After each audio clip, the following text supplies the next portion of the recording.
गांव के बाहर एक पुराना बरगद का पेड़ था। इतना पुराना कि किसी को याद नहीं था वो कब से वहां खड़ा है। दिन में वह बस एक साधारण पेड़ लगता, लेकिन जैसे ही रात होती उसकी शाखाएं बदलने लगती थीं। लोग कहते थे उस पेड़ पर किसी आत्मा का साया है, क्योंकि हर रात उस पेड़ पर अलग अलग चीजें दिखाई देती थीं। कभी उसकी शाखाओं पर लटके हुए टूटे खिलौने नजर आते, कभी पेड़ के बीचों बीच किसी बच्चे का चेहरा उभर आता, और कभी उसकी जड़ों के पास लाल आंखों वाला काला कुत्ता बैठा दिखता। गांव वालों ने उस रास्ते पर जाना बंद कर दिया था, लेकिन अर्जुन इन बातों पर यकीन नहीं करता था। एक रात उसने तय किया, आज सच पता करके रहेगा। हाथ में टॉर्च लेकर वह उस पेड़ तक पहुंचा। चारों तरफ सन्नाटा था, हवा भी जैसे रुक गई थी। जैसे ही उसने टॉर्च की रोशनी पेड़ पर डाली, शाखाओं पर सैकड़ों कावे बैठे थे। अर्जुन घबरा गया, क्योंकि दिन में वहां एक भी कावा नहीं था।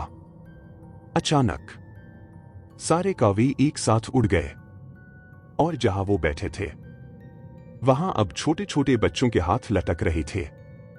अर्जुन की सांस रुक गई।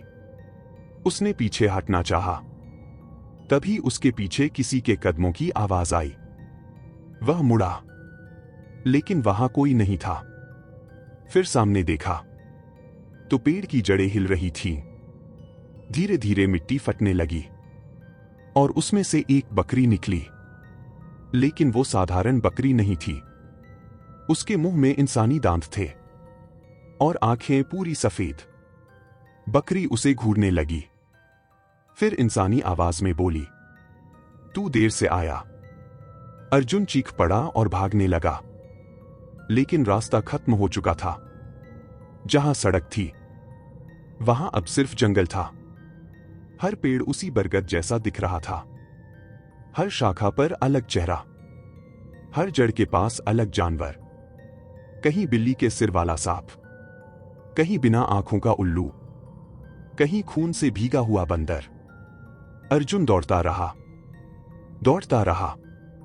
सुबह जब गांव वाले उसे ढूंढने पहुंचे, उन्हें अर्जुन कहीं नहीं मिला। बस उस पुराने बरगद की एक नई शाखा पर एक इंसानी चेहरा उगा हुआ था। चेहरा अर्जुन का था, और उसकी आंखें खुली थीं, जैसे अब भी मदद मांग रही हों।